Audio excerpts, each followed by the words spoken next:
এখনো আছে সে নামাজ নিয়ে বসে। নামাজ শেষ করতে তোমার এতক্ষণ সময় লাগে?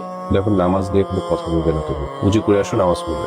আমার নামাজ নিয়ে তুমি কিচ্ছু বলবা না। যারা নামাজ পড়ে না বা পড়তে চায় না তারা ঠিক তোমার মতো করে কথা বলে। আচ্ছা, কি হয়েছে বলো? তোমার মা আমার সাথে খারাপ ব্যবহার করে। খুব অন্যায় করছে। আমার মা তোমার সাথে কি করছে শুনে? তোমাকে তো সেই কখন থেকে বলার চেষ্টা করতেছি, গ্রাম থেকে আমার দাদি আসছে, বলা তো সুযোগই পাচ্ছি না। আসার পর থেকে দেখছি তুমি নামাজ পড়েই যাচ্ছ, তোমার নামাজ শেষ হওয়ার আর কোনো নাম নেই। তোমার এরা বলছে আমার নামাজ নিয়ে কোনো কথা বলবে না। দেখো, নামাজটা কোনো তাড়াহুড়োর বিষয় নয়। মন থেকে পড়তে আল্লাহর কাছে তুমি চাইতে হয়, আল্লাহর ইবাদত করতে হয়। একটা কথা আছে না, নামাজকে বলো না কাজ আছে, বরং কাজকে বলো নামাজ আছে। আমার দাদি ইলিশ মাছ খাইতে চাইছে, আম্মারে বললাম ইলিশ মাছ রান্না করতে, আম্মা বললো তুমি নাকি আজকে বাজার থেকে ইলিশ মাছ আনো নাই।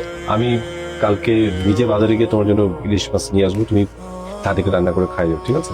এইটাও কোনো সমস্যা না। সবচেয়ে বড় সমস্যা হচ্ছে তোমার মা আমাকে বলতেছে রান্না করতে, তার উপর আবার বলতেছে আমি যেন আমার বাপের বাড়ি থেকে বান্দি নিয়ে আসি। তাই রান্না তো তোমারই করা উচিত। তুমি বাড়ির বড় বউ, রান্নাটা কি তোমার করা উচিত না? মার তো বয়স হয়ে গেছে। তোমাদের বাড়িতে যদি দুই একটা বান্দি বেশি থাকে ভালো কথা, নিয়ে আসো, তোমার উপকার হবে। কেন, তোমাদের বাসায় একটা বান্দি আছে না, ওইটাকে দিয়ে কাজ করো। এখন মুখ সামনে কথা বল। ও আমার ছোট ভাইয়ের বউ, ওই কথাটা ভুলে যাও।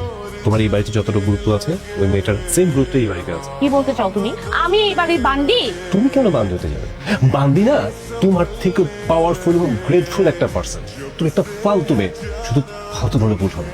মানে তুমি শুধু বাংলাদেশে না, সারা বিশ্বের মধ্যে একটা মাত্র ফালতু মেয়ে তুমি। এত করে বলি ভিতর থেকে অহংকার, হিংসা, বিদ্বেষ দূর করো।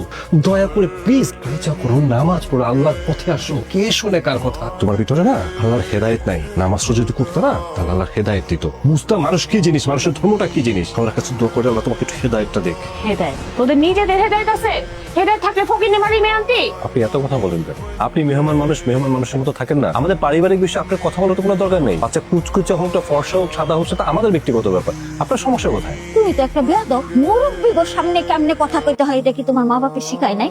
আমার মা শিখাইছে মানুষের সাথে কিভাবে ভালো ব্যবহার করা যায়, কিন্তু আমাদের সমাজে, আমাদের পরিবারে আপনার মতো মানুষ নাই। তো ঠিক আপনার মতো মানুষের সাথে কিভাবে কথা বলতে হবে সেটা মা শিখা নাই, মা হয়তো ভুলে গেছে। তোমার এখনো গল্প শেষ হয়নি? রান্না করে চলো। তোমারে কেলাম কইয়া দিতেছি, আমি এই সেই হাতে রান্না কিন্তু খাবো না। আপনি খায়েন না, আপনার জন্য আমি 5 স্টারের থেকে খাবারের অর্ডার দিয়ে দেবো, হবে তো? হ্যাঁ, মেহমানের সাথে এইভাবে কথা বলতে হয়? আপনি চিন্তা করেন না, রান্না আমিই করবো।